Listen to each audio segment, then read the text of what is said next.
Bienvenue sur Africa 24 dans cette nouvelle édition du QG News. Voici les titres de l'actualité. Recrudescence des enlèvements par l'armée de résistance du Seigneur en Centrafrique. Des organisations non gouvernementales appellent la communauté internationale à protéger les civils. Amnesty International accuse le Cameroun de non-respect des droits humains dans sa lutte contre Boko Haram, des accusations rejetées par le gouvernement camerounais. Et puis, visite de la présidente du Libéria, Ellen Johnson Sirleaf, au Niger, une rencontre qui a permis le renforcement de la coopération libéro-nigérienne, mais aussi de discuter des questions d'intégration régionale. Mais tout d'abord, en République centrafricaine, près de 350 personnes auraient été enlevées au premier semestre de 2016 par la rébellion de l'armée de résistance du Seigneur. À cet effet, Invisible Children et The Resolve tirent la sonnette d'alarme. Ces ONG de défense des droits de l'homme appellent la communauté internationale à faire davantage pour protéger les civils de la LRA et d'autres groupes armés. On écoute à ce propos la réaction de Joachim Kokate, ancien ministre centrafricain. On souhaite voir la LRA quitter le territoire centrafricain. Nous savons qu'il y a eu un accord qui avait été signé avec le gouvernement centrafricain par les autorités ougandaises et les autorités américaines afin de constituer une force pour casser les rebelles de la LRA. Malheureusement, ils sont encore sur le territoire centrafricain. Dire qu'ils sont affaiblis, ça c'est une question qui est totalement mitigée. Nous voulons tout simplement qu'ils quittent le territoire centrafricain, qu'ils rentrent chez eux en Ouganda. Le président Touadéra est en train de tout faire, de mettre en œuvre, de faire en sorte qu'il y ait le retour de la sécurité sur l'étendue du territoire centrafricain. Le Mali a rendu hommage à ses soldats disparus à Nampala ce jeudi 21 juillet. À Ségou, 4e région malienne, le chef de l'État Ibrahim Boubacar Keïta a décoré à titre posthume ces jeunes militaires qui ont perdu la vie, armes à la main. Mokhtar Bari, correspondant au Mali, reportage.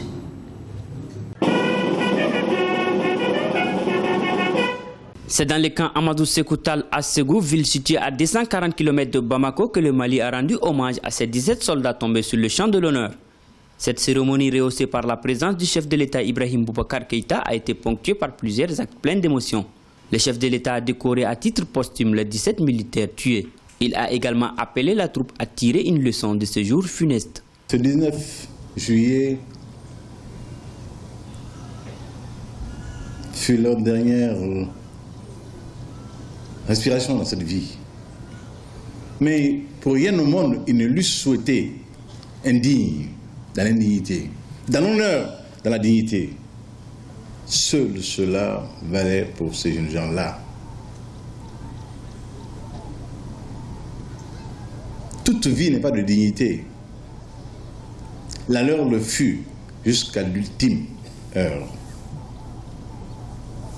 Peuple du Mali, puisses-tu éternellement t'en souvenir. L'attaque du camp militaire de Nampala par des hommes armés dans une quarantaine de pick-up et une vingtaine de motos a fait 17 morts et 35 blessés du côté des femmes en forces armées maliennes. Parents, amis et connaissances se sont joints à l'hommage. Vraiment c'est regrettable, mais c'est la volonté du bon Dieu. Bon, moi quand même, vu la masse, le fait même le plan de la République s'est déplacé, vraiment c'est fatal. C'est vraiment dur, la manière dont ça s'est passé. Mais on s'en remet à Dieu, quoi. Parce que c'est Dieu qui nous a créés tous et c'est Dieu qui va nous emporter tous. Nous n'avons rien à dire. Mon fils n'avait ni femme ni d'enfant. Vous savez qu'il n'y a rien de plus douloureux que cela, mais tout ce que je peux, c'est de me remettre à Dieu et l'implorer pour que prenne fin cette tuerie. Le chef de l'État s'est rendu au chevet des blessés à l'hôpital de Ségou. Cette visite, selon lui, l'a remonté le moral après les témoignages des soldats alités. Il a martelé une fois de plus la nécessité de disposer de moyens aériens et de renseignements pour mieux combattre le terrorisme. Nous faisons le serment de cette place de tenir l'engagement premier qui nous a valu cette mission, faire en sorte que l'armée du Mali soit à hauteur de mission. La cérémonie s'est achevée par une prière et l'inhumation des soldats dans l'intimité familiale. Suite à cette attaque terroriste, un deuil national de 3 jours a été décrété sur tout l'ensemble du territoire malien. L'état d'urgence est de nouveau instauré afin de mieux lutter contre ces groupes terroristes. Le Cameroun est à nouveau accusé par Amnesty International de bafouer les règles internationales.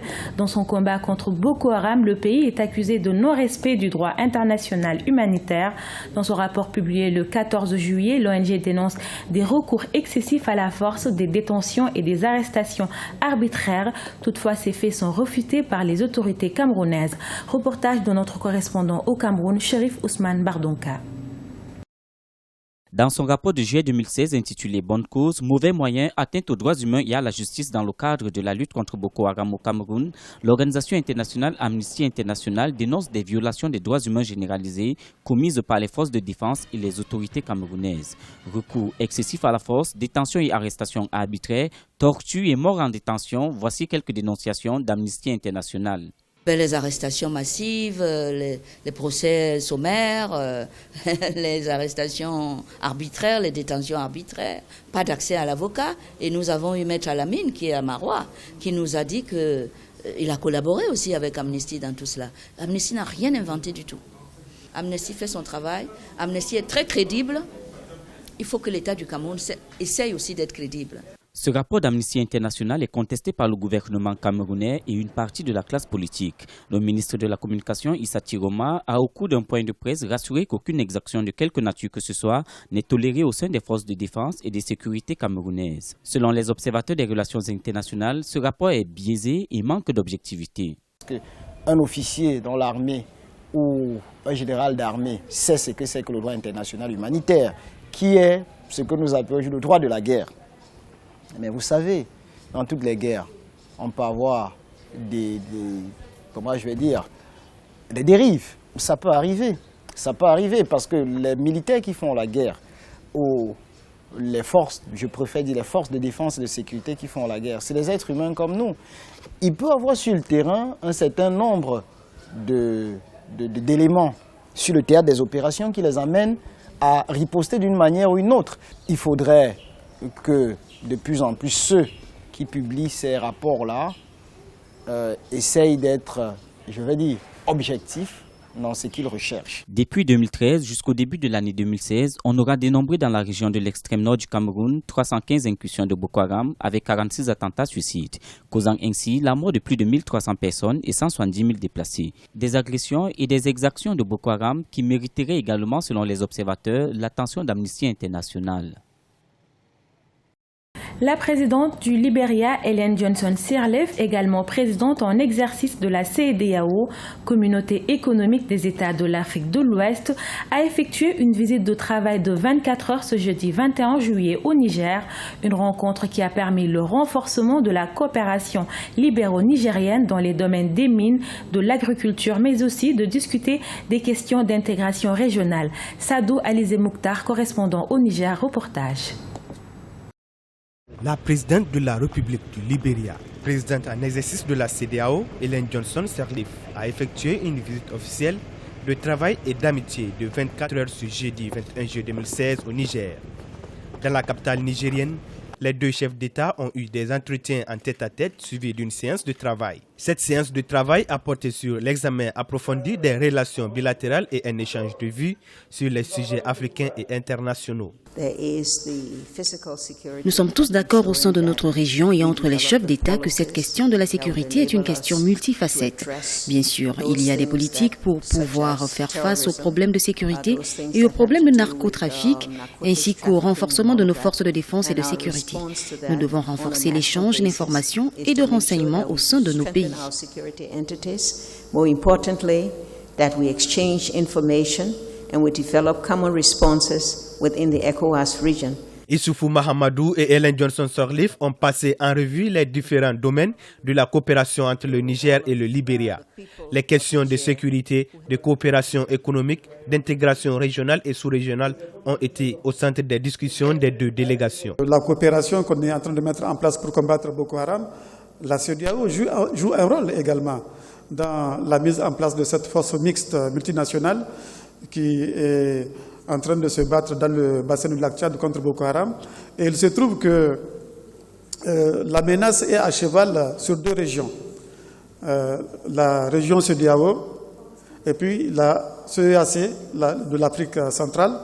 Et nous avons convenu d'ailleurs avec Madame la Présidente, qu'il va falloir, dans les prochains jours, convoquer une réunion au sommet de ces deux régions pour davantage harmoniser les solutions dans le cadre de la lutte contre Boko Haram. Cette visite a permis au Libéria et au Niger de renforcer leur partenariat dans les domaines, à savoir les mines, l'agriculture, l'élevage et l'éducation. Les deux chefs d'État ont enfin réaffirmé leur volonté à faire avancer les chantiers de l'intégration régionale et des réformes de cette institution qu'est la CEDEAO.